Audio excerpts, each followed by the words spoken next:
భారత్ అలాగే బంగ్లాదేశ్ మధ్య జరిగిన మ్యాచ్‌లో భారత జట్టు 6 వికెట్ల తేడాతో అద్భుతమైన గెలుపును సాధించింది.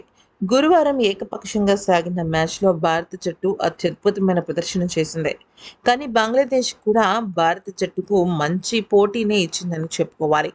అయితే ముఖ్యంగా భారత జట్టుకి ఛాంపియన్స్ ట్రోఫీలో ఇది మొదటి మ్యాచ్ కావడం, మొదటి మ్యాచ్ చక్కగా గెలవడంతో ఈ ట్రోఫీలో శుభారంభం భారత్‌కి దక్కిందని చెప్పుకోవాలి. కాకపోతే ఆదివారం జరగబోయే పాకిస్తాన్ వర్సెస్ భారత్ మధ్య మ్యాచ్‌కి సంబంధించి అభిమానులతో పాటుగా క్రికెట్ ప్రపంచమంతా కూడా ఎంతో ఉత్కంఠభరితంగా చూస్తున్న వేళ, రోహిత్ శర్మ జరిగిపోయిన బంగ్లాదేశ్‌తో మ్యాచ్ గురించే కాకుండా రాబోయే పాకిస్తాన్‌తో మ్యాచ్ గురించి కూడా షాకింగ్ కామెంట్స్ చేశాడు.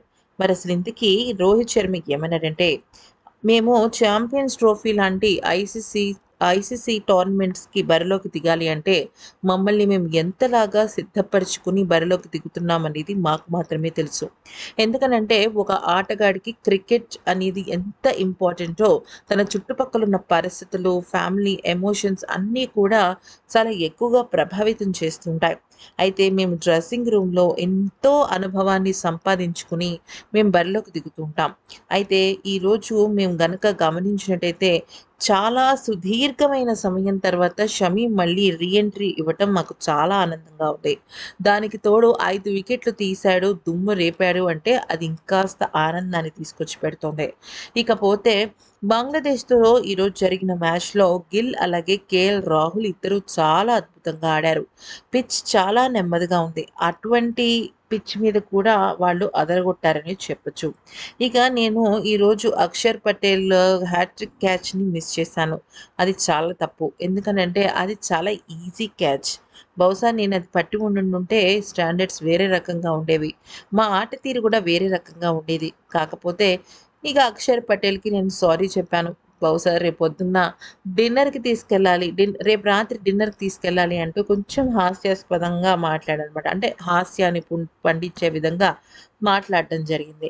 అంతేకాకుండా మేము ఈ మ్యాచ్‌కి వచ్చే ముందు దుబాయ్ పిచెస్‌ని మేము బాగా అర్థం చేసుకోవడానికి ప్రయత్నించాము. ఎందుకనంటే మాకున్న ఏకైక శత్రువు ఎవరైనా ఉన్నారు అంటే అది ప్రత్యర్థి జట్టు కన్నా ముందు దుబాయ్ పిచెస్, అలాగే పిచ్ కండిషన్స్, వాతావరణం ఇవన్నీ కూడా మాకు ఎక్కువగా శత్రువులుగానే మారాయి. కానీ మేము అంచనా వేసి బరిలోకి దిగాము. దానికి తగ్గట్టుగానే మేము అన్నీ కూడా ఇన్‌పుట్ చేశామని చెప్పొచ్చు. ఇక ఆ తర్వాత శుభ్మన్ గిల్ లాంటి క్లాస్ ఇన్నింగ్స్ బహుశా చాలా అరుదుగా దక్కుతూ ఉంటుంది కొంతమంది ఆటగాళ్ళ దగ్గర నుంచి. కానీ నేనేమి శుభ్మన్ గిల్ ఆటకి ఆశ్చర్యపోలేదు. కానీ నేను ఆశ్చర్యపోయిన విషయం ఏదన్నా ఉంది అంటే అది ఖచ్చితంగా బంగ్లాదేశ్ ఆటగాళ్ళైన హృద్రాయ్ అండ్ జకీర్. వాళ్ళిద్దరూ కూడా చాలా అద్భుతమైన భాగస్వామ్యాన్ని నెలకొల్పారు. వాళ్ళిద్దరిని విడదీయడం కోసం నేను చాలా కష్టపడ్డాను. అయితే 5 వికెట్లు కోల్పోయిన తర్వాత కూడా వాళ్ళ ఆత్మవిశ్వాసంతో ఆడారు అంటే అది చాలా గొప్ప విషయమే. నేను ఖచ్చితంగా వాళ్ళకి క్రెడిట్ అయితే ఇస్తాను. అయితే మేము రాబోయే మ్యాచెస్ అన్నీ కూడా ఈ పిచ్ మీదే ఉన్నాయి. అయితే ఈ పిచ్ అనేది మేము అంచనా ఎలా వేస్తాము అంటే ఖచ్చితంగా ఇలా ఉంటుందని అనుకుంటున్నాం గానీ నేనేమి క్యూరేటర్‌ని కాదు ఈ సమయంలో ఇలానే ఉంటుంది అని చెప్పడానికి. కాపోతే ఈ యొక్క మ్యాచెస్‌ని అనుభవంగా తీసుకొని వచ్చే మ్యాచెస్ ఎలా ఉంటాయనేది మాత్రం నేను చెప్పగలను. ఇక పాకిస్తాన్‌తో జరగబోయే మ్యాచ్ గురించి నేను మాట్లాడాలి అంటే ఖచ్చితంగా మేము చాలా కాన్ఫిడెంట్‌గా ఉన్నాం. ఎందుకనంటే మా జట్టులో యువ ఆటగాళ్ళతో పాటుగా సీనియర్ ఆటగాళ్ళ బలం కూడా చాలా బావుంది. మా బౌలింగ్ యూనిట్‌ని కొట్టేవాళ్ళు లేరని నేను సగౌరవంగా చెప్పగలను. ఇక మా బ్యాటింగ్‌లో కొన్ని రకాల చిన్న చిన్న పొరపాట్లు, చిన్న చిన్న లోటుపాట్లు సరిచేసుకోవాల్సిన అవసరం ఎంతైనా ఉన్నప్పటికీ కూడా పాకిస్తాన్‌తో జరగబోయే మ్యాచ్‌లో ఖచ్చితంగా గెలుపు మాదే. బహుశా ప్రత్యర్థి జట్టుకు మా ఈ బలాలు ఖచ్చితంగా తెలిసి వాళ్ళు దానికి తగ్గట్టుగా ప్లాన్స్ వేసుకొని ఉండొచ్చు గానీ, మేము అంతకన్నా గొప్పగా రాణిస్తామని నేను చెప్పగలను అంటూ పేర్కొన్నాడు.